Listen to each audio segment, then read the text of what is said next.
Kanak sir, while we wait for our other two panelists who will be joining us shortly, please feel free to commence the session. Okay. Well, we'll wait for Suleri Saab, who's the Ji and Harjit sir. facilitator, who's out there. Well, to keep you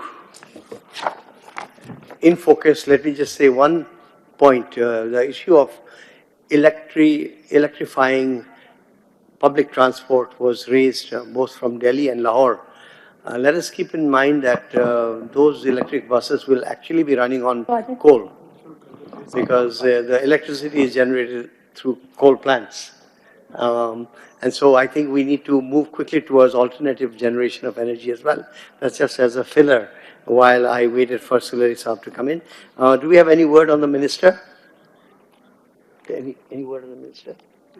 I think he's okay. Still busy in this cabinet meeting. Okay, so we'll move on, and if he joins us, we'll have him on certainly.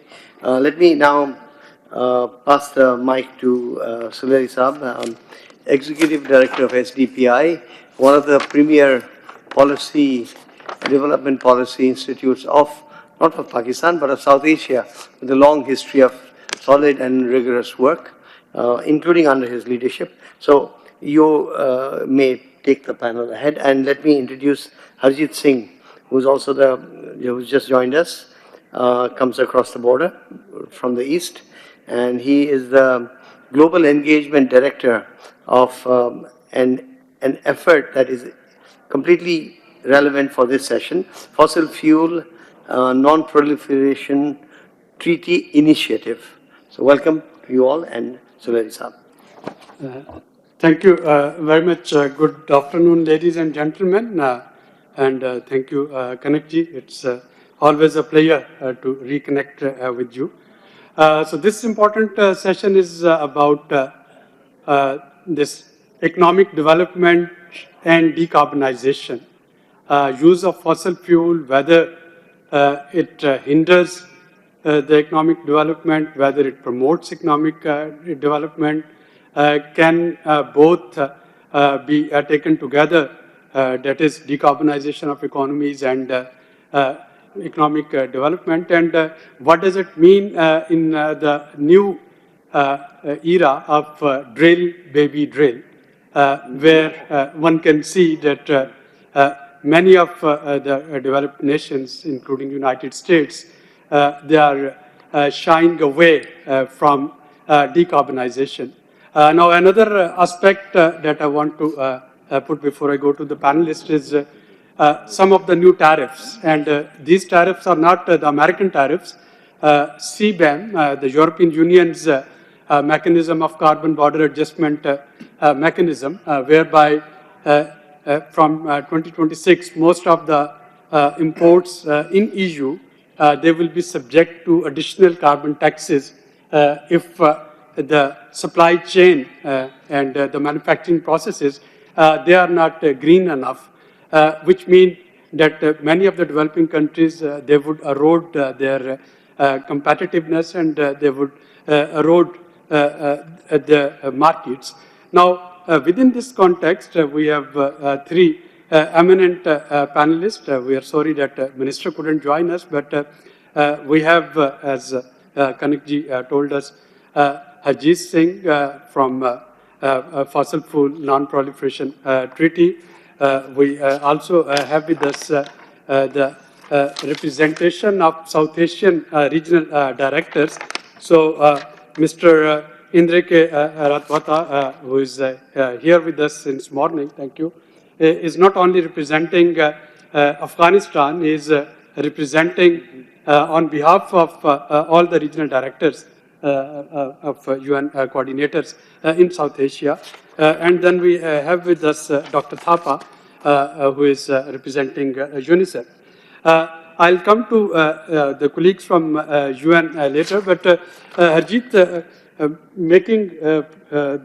taking the benefit of your presence here, I was a bit curious. We used to think, and part of the reason that many of the academic writers, they said that MDGs could not be achieved because MDG 1, Millennium Development Goal 1, that is economic prosperity, and 7, that was environmental conservation, they contradicted each other. So many governments, while they tried to pursue both policies, both MDGs in silos, they contradicted each other's effort. Now, when we're talking of green development, what are the unique challenges and needs for South Asia to take these two things simultaneously, to grow and to grow green? And what makes us think that while many of the major producers and emitters, if they can drill, baby drill, why organization like yours, they tell us to go green? First of all, thank you very much for having me, and a lot of appreciation for Dawn Media and all the associated partners for this wonderful initiative, much needed conversation, not only in Pakistan, but for the entire region. So thank you very much for this, and thank you for having me. So first of all, Abid Bhai, as you very rightly said, our thinking over the last few years has evolved. And it's not environment versus development anymore. At least at the conceptual level, we have resolved that. On ground, yes, there are still many challenges, and that's where we need to be really moving forward from that narrative to implementation. And that's why we moved also from MDGs to SDGs, where focus is on sustainability. No development can be sustainable if it is done at the cost of environment and degradation of nature. I think that's where we need to make sure, and good that we are talking about fossil fuels and decarbonization. Let's recognize that South Asia hosts 1/5 of the world's population. We are hugely dependent on fossil fuels for energy, close to 50%, almost on an average from the region. We are extracting coal, oil, and gas. At the same time, we have seen huge progress in renewables, including in Pakistan, and I've been hearing a lot of data and also a lot of potential that we have. And there's also a recognition that if we continue to go with the fossil fuel extraction, it not only causes local level destruction of natural resources, we also look at the issues related to displacement, but also when you burn it, look at the issue of air pollution. So there is that recognition that fossil fuel-based development, which has caused the climate crisis in the first place, is not the way to go.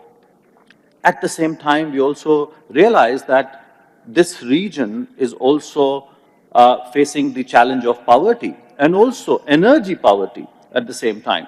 So we cannot say that we are going to shut all the fossil fuel projects immediately. What we need is a just transition away from fossil fuels so that we are able to also provide energy to people if we have to really lift them out of poverty. So what is that formula going to be? And that's something which we have to resolve at the local level, at the national level. But the important thing here is the role of international community. And that's where when you say drill, baby, drill, we need to talk about how this issue is about inequality and injustice. The fact is that a bunch of countries and corporations are responsible for the climate crisis that we are facing. We've been hearing about Pakistan, and that's true for the entire region, that we are not the ones who created this crisis. So who are the ones who did it? United States, 1/4 of cumulative greenhouse gas emissions came from the US. Another quarter came from European Union. And we have seen how Australia, Canada, Japan, Norway, they continue with their extraction even now. US is right now the top fossil fuel producer already in the Biden era, and now Trump says drill, baby, drill, which means it's going to cause more problem, not only to the US, of course we have seen Los Angeles fire, but it's going to wreck the entire world. And countries in South Asia, countries like Pakistan are going to suffer disproportionately. And for us, it's a matter of justice. For us, it's a matter of equity, and that's why we need to continue to hold rich countries to account. At the same time, I also want to acknowledge and that we need to redefine development. The model that we are using right now is largely following the same extractive model. And that's what we heard during the day, that degradation that we are causing directly, biodiversity loss which is happening because of that development model, or the excessive use of water and other natural resources, that's where we have to take really steps so that we are in sync with what you are saying is with nature, and we cannot allow that development model to cause destruction. So in my view, I think we have a fair understanding, but what we are lacking is political will to some extent, but also financial resources. And I would like to put a spotlight on developed countries who have failed over the last 30 years in providing finance and technology to developing countries, including our region, to help us make that transition. Thank you, Harjit, for setting the scene. And that brings me to Mr. Ratwata. So Harjit mentioned and highlighted the need for a sustainable energy solution in the region. Now, I would like to understand from UN point of view. Of course, it's one of the major SDGs, and many other SDGs, they are directly linked with this sustainable energy and transition to it. How, in your opinion, the region can incorporate sustainable energy solutions to ensure long-term adaptation to climate change? And if you can also, I was curious to know from UN colleagues, how does this reduction of funding from United States to WHO and many others in particular, but to UN system, and closure of US aid would have pressure on UN system to deliver on all the commitments that we have made? Thank you very much, Dr. Abid. The last question is very challenging, but anyway. I think talking about how the region can incorporate sustainable energy solutions and long-term adaptation measures, a couple of points, I think, clearly, as Harjit also said, where the inequities and the justice issues are preeminently there when you look at the imbalance of the emitters and those who are impacted the most. I think that's clear. And that remains forefront as well. And as a region, I think we should frame that and keep that as one of our key advocacy points as well, impacting also the policy we do. Maybe 3 or 4 kind of rather telegraphic points here. First, given what we know of the data, given what we know of the research and the science behind it, I think one, really, how can we as a region come together to decarbonize the energy sector? I think this is key. We rely a lot still, given of the historical precedence of what is there in our energy consumption heavy on coal and fossil fuels, which exacerbate, obviously, as we talked about, climate change at a multifaceted level. So at the same time, the region also has, we are at the forefront of exploiting renewables. So how can we, for example, shift towards solar, wind, and hydropower in a more strategic manner, looking at it from a regional lens? And each country has its value add in this space. How can we move that forward? And there it goes to that in the second point I wanted to make on the regional cooperation. I mean, cross-border collaboration on energy grids, allowing clean energy trades between hydropower-rich countries and solar-rich countries. Can that be an approach that we can seek? Because this is also what we tap in our inherent territorial spaces. Thirdly, looking at climate-smart policies and financing with the mid to long-term objectives. Yes, there are immediate short-term measures we have to take, which have I think, tangible impacts, but the real shift comes with longer-term approaches here. And how can we meaningfully incentivize or give stronger incentives towards this transition to renewables? Can we phase out meaningfully fossil fuel subsidies, for example? How do we attract some international investments, again, at scale, as you were saying, Ajit, right? Not cosmetic, but at scale, in greenhouse infrastructure. What can we also mobilize through the private sector, not just in terms of corporate social responsibility, but meaningfully as an investment opportunity in public-private partnerships? I think the Sri Lanka's floating solar projects and things, we've been quite innovative in the region as well. So can we tap into that? And finally, I think the resilience demands community-driven solutions. I think top-down doesn't work. We talked about it in the previous section as well, thinking globally but acting locally. How do we really support expanding access to clean cooking energy, promoting rooftop solar, enhancing battery lifetime? These technologies have a direct impact also on communities, and then it has a knock-on up as well, and not just top-down. Your last point, I think, the U.S. remains in the spectrum of humanitarian and development assistance, a very large donor, if not one of the largest, and that has an impact on all the programs it's done so far.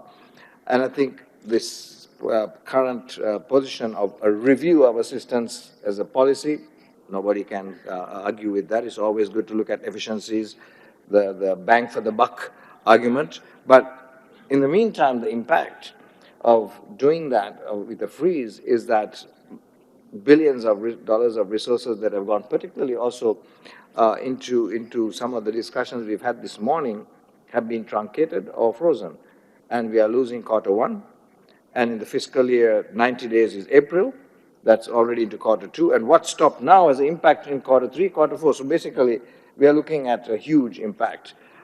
Speaking for Afghanistan, for example, which is a special kind of situation compared to the other countries in the South Asia, 1/3 of the development and humanitarian assistance that comes is from the United States. So of $3 billion that came in and was raised and implemented in 2024, for example, $1 billion, grosso modo, was from the government of the United States. So the implications for the people of Afghanistan, which happens to be, like Pakistan, a country that has committed zero to emissions, but is one of the most climate vulnerable and impacted countries and least prepared. What does that mean? So, I mean, these are some of the challenges policymakers, I hope, reflect in Washington in their deliberations. Thank you. And that brings me to Dr. Akshay Thapa. We heard two important points from Mr. Thapa. One is about role of climate finance, and second is about community-driven solutions.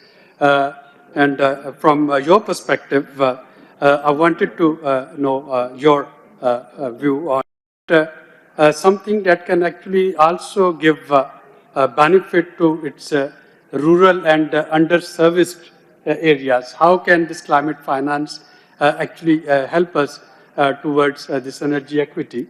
And second, is UNICEF playing any role to have more children responsive, women responsive, and young people responsive energy policies?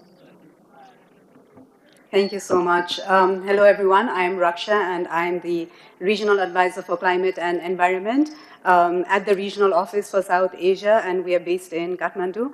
Thanks a lot for the organizers for having us here today, and thank you so much for the question. So I think, first of all, I'll start with the good news. And just as a segue of what Harjeet mentioned, so the good news is that in 2023, that's the latest data that we have in global renewable energy, so the capacity and the generation, it grew.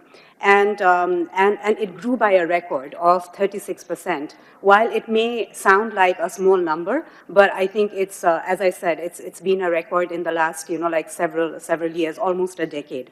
And similarly, renewable energy jobs also concurrently, it increased by almost 8 to 10%.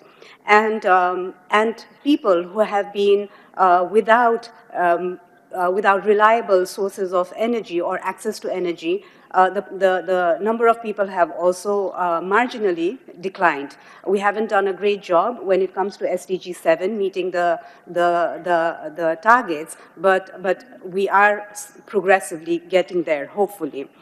And another good news is that Asia overall is leading when it comes to energy generation globally. So I think this is something for us to celebrate, during some of these dull times. But at the same time, I also wanted to mention that when it comes to South Asia as such, in the region, we are not doing very bad. 20% of our total generation of energy comes from renewable sources. But that said, challenges still persist. 70 to 80% of our energy generation is still fossil fuel based, and that's a significant number. So concurrently, the investments, the global investments on renewable energy, on sustainable energy also grew. It almost grew by 500 to 600 billion dollars from the latest estimates.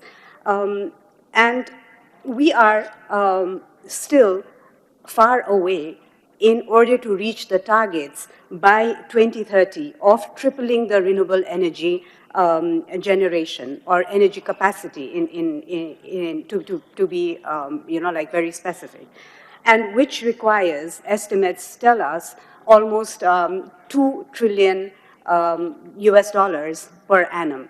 So which means that we are still far ahead, from accomplishing the required targets. But that said, again, I think the smaller gains that we celebrate, one step at a time that we celebrate, again, in the region, community-led action, I think that have the transformational potential. We have witnessed it coming from UNICEF and considering our mandate of working for children and working with children and young people and for the most vulnerable communities.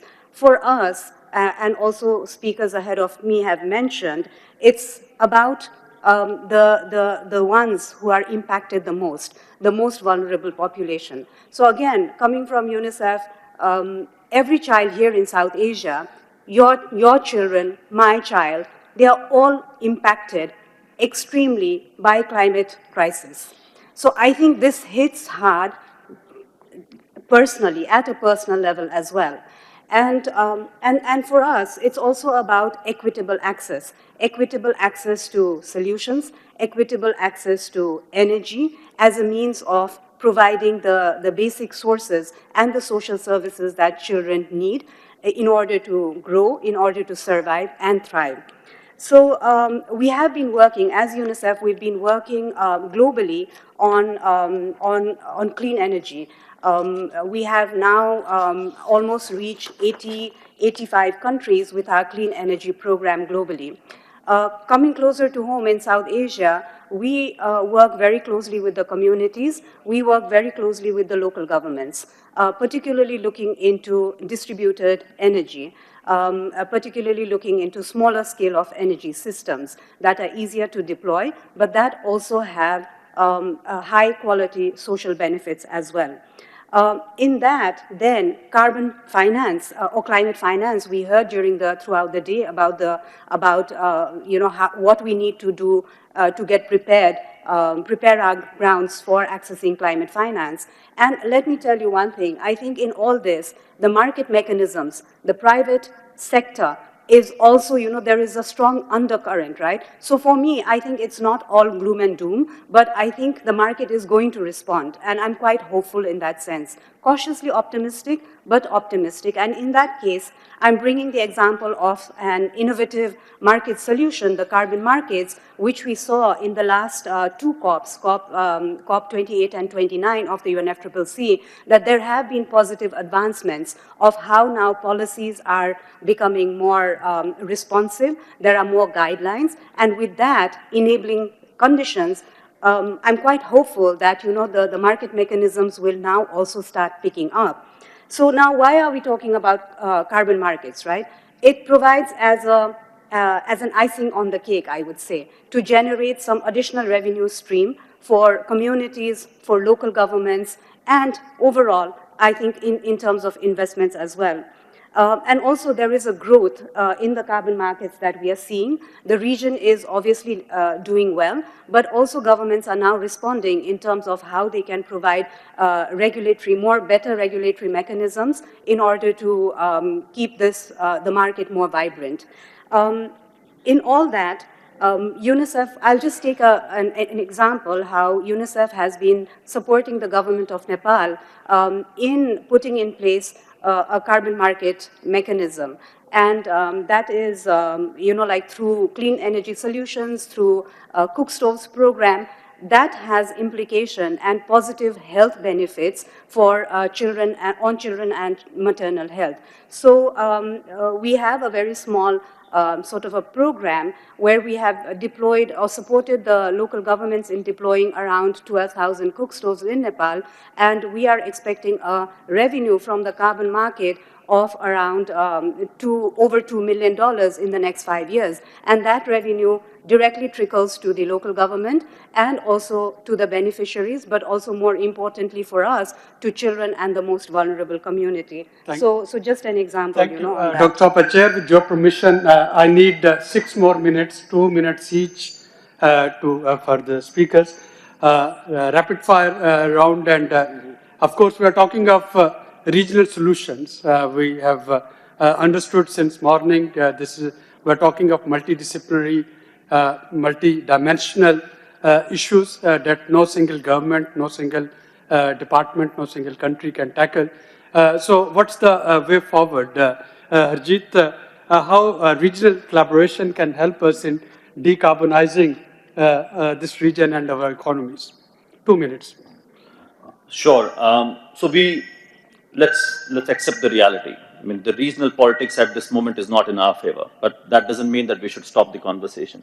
We can't just depend on politicians to bring us together, and that's why this initiative I really commend, because as media, as civil society, as ordinary citizens, we have to interact with each other. Even if at this moment we are not sharing resources, but we are living in a digital world, we can really pick up examples from each other. We can organize many exchanges without visa so that we can learn from each other and replicate those examples. There's a wonderful work that's happening in Nepal on EV.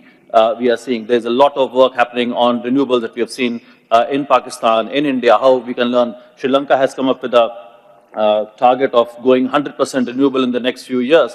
So there's a lot of inspiring work happening in the region. We need to really start connecting beyond governments, and then we should inspire governments to also interact with each other. But I must also mention that we are really missing coordination when it comes to major climate conferences. You see Africa coordinating, you see small island states, you see Latin America. There is no South Asia level coordination. And I think as civil society, we should bring South Asian community together before such any major conferences. That will bring the spirit of solidarity and cooperation that is absolutely missing at this moment.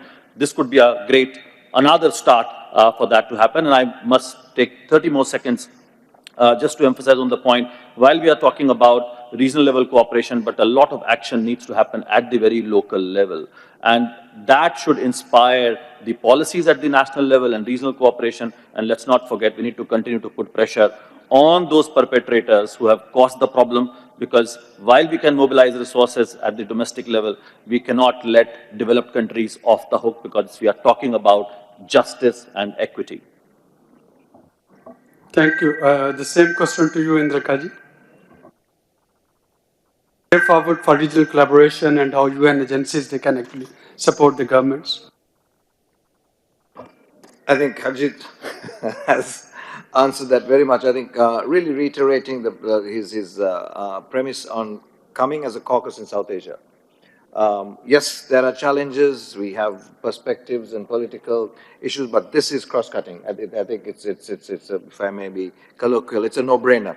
So we should come together on this, have a common caucus, address the issues that impact all our peoples, and be coherent in the key areas in which the science and the data is very self-evident. There's no need to revisit the data unless you challenge that as a political perspective. I think we also have to improve internally our weak governance, and we have some inconsistent policies, and streamlining our regulatory frameworks would help, and again, a bit more coherence across, including encouraging private-public partnerships. We are very weak in that. In this region also, we have very big companies which are, multinational big entities that can come in and support us in this endeavor. Yes, financial constraints and investment risks are there. We have to de-risk some of this and see how some risk guarantees and concessional funding can come to these endeavors, because there are plenty of innovation that's taking place. So how do you scale it, right? How do you de-risk? You can't expect some of these organizations to scale without de-risking and supporting them through that financial inclusion. And then lastly, I think also really how can we get localized energy and alternate options at community level. Because for us, we still, in a developing countries, we have potential, but we need to scale bottom up as well, my previous point. And then building trust and awareness. I think this is critically important. And here I really want to take my hat off to Dawn Media and the group for doing exactly this on communication, bringing people together. And today is a world where, well, formally, everything was 140 characters, right? I think we need to really be able to get out there, use that as a raising awareness, advocacy, justice issues, and mobilizing us as a collective. And thank you for that, really. I think this is really one of the first opportunities bringing us all together to have this conversation as South Asia to take it to the next level. Thank you, Dr. Thapa. Thank you so much. So just 3 points from my side. I think for us, the NDCs, the nationally determined contributions, which countries are now preparing and finalizing, and as Dechen rightfully calls it, the investment plan for countries to address climate change. There has to be a meaningful engagement of children and young people when countries are formulating and in terms of implementing the plan later on.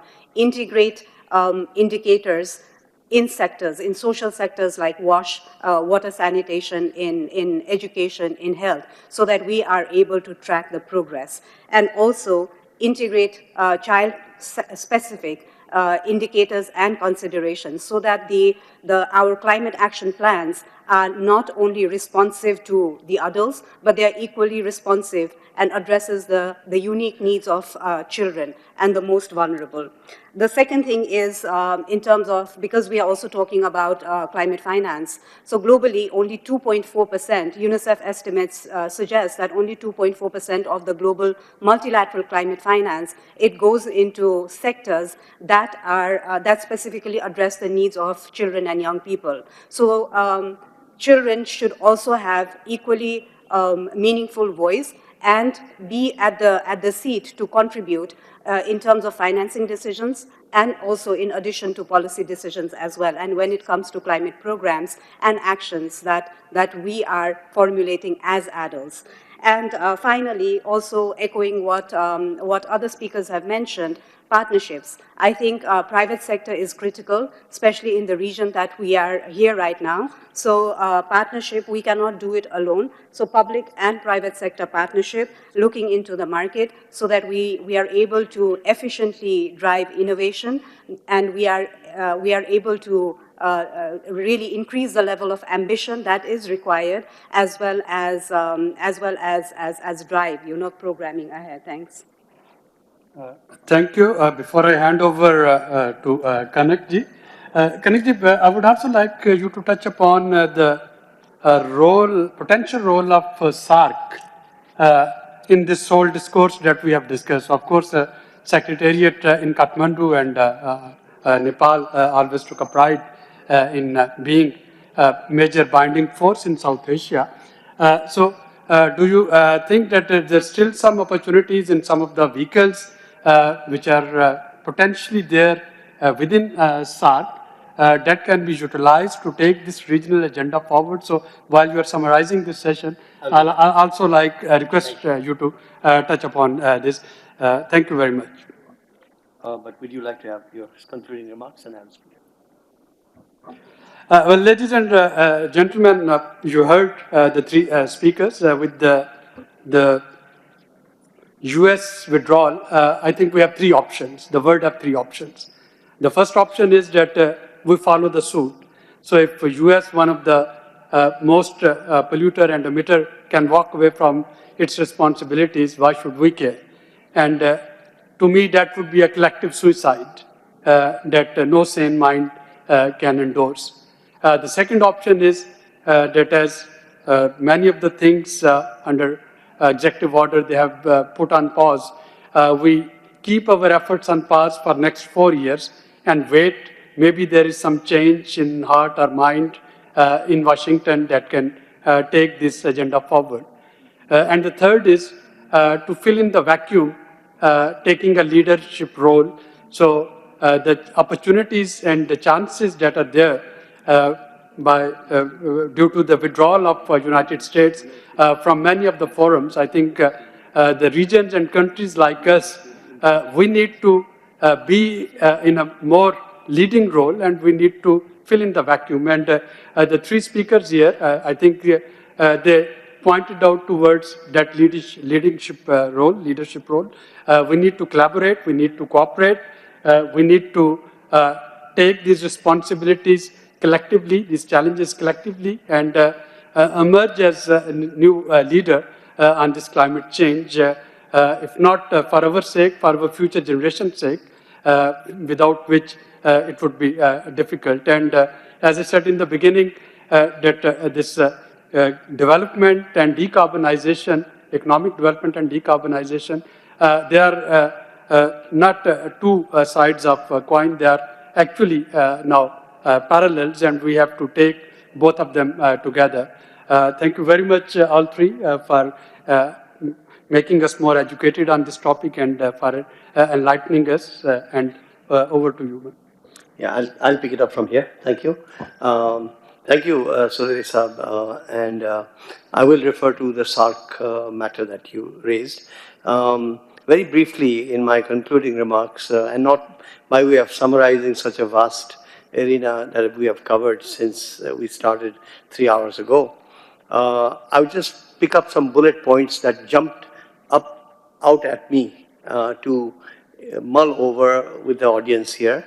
And let me compliment the audience, because if this audience is nothing if not steadfast. You've stayed on all these hours, I think, mainly because you understand the gravitas of the issues. Right in the beginning, Dechen from the UNEP's Asia Pacific office suggested informally a Himalaya Hindu Kush Council, because it is something that they have had in the Arctic region, and why not in the Himalaya Hindu Kush Karakoram? That formula is definitely required. We had Sonam Wangchuk, who talked about his experiences in Ladakh, and that experience will be useful across the ridgeline in Kargil and across the border in Baltistan. But why stop only to those regions of northern India and northern Pakistan? If you look at the Himalayan swathe from the Hengduan mountains in Yunnan, 2,500 miles all the way to Baltistan, these are all people who we know as the chamba eaters, people who use roasted barley flour, and that is what connects them. There's so much that could be shared and incorporated across the Himalaya, including Tibet. And there could be some such ideas, and that may then teach a lesson to the rest of South Asia of the importance of collaborating, because the massive volume of people of South Asia is in the plains and in the peninsula. One point I wanted to make, which I did briefly, when we keep talking about electric vehicles, Sunita Narayan was on the dot, on the point, when she mentioned the need to go, electric vehicles need to go, public transport needs to go electric. Because take the example of Kathmandu. Nepal is now the second, after Norway, the second largest by economy and per capita electric vehicle importing country in the world after Norway. 75% of vehicles, private vehicles bought in Nepal last year were electric. However, these electric vehicles run no more than an hour and a half a day at maximum. So if you look at it that way, it's a massive wastage. What we need to do is the parallel evolution of public transport and electric public transport.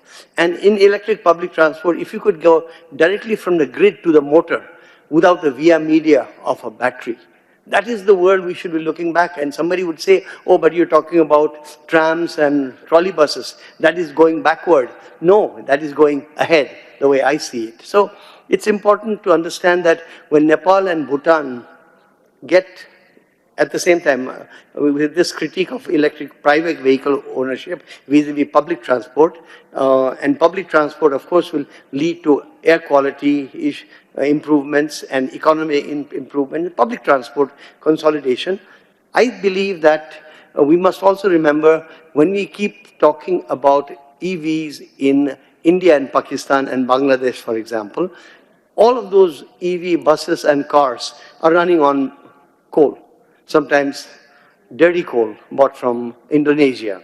So we must find other solutions as well in terms of alternative ways of utilizing our EVs or powering our EVs.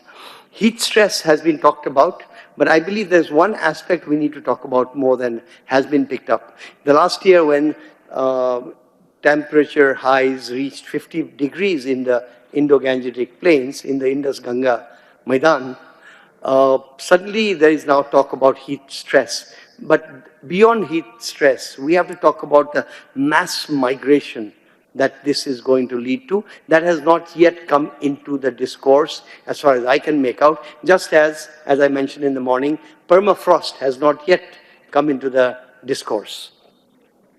Finally, federalism in many ways for the two large countries of South Asia seems to be the answer in many ways for the rest of South Asia. And this goes beyond the climate crisis and air quality, etc. But what we heard from the minister was very important here from from Punjab province. Lots of work evidently has been done, but not enough of that has been shared with the rest of South Asia. So to me, that is important.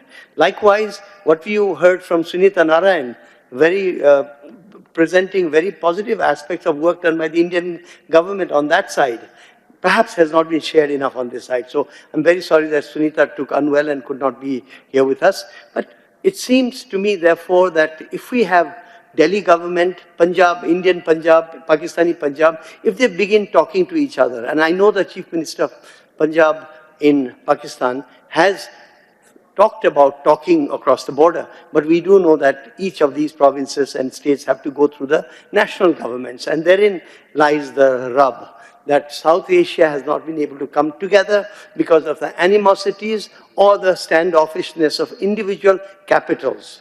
Left to themselves, the local governments and the provincial governments probably would have solved many of the problems before us. So coming to Abid Saab's suggestion that I say a few words on what could SARC do on this matter.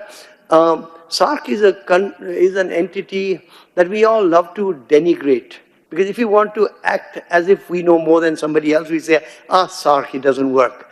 But the attitude should be, SARC is an entity of South Asia that proves the buy-in of the elite political classes to the idea of regionalism.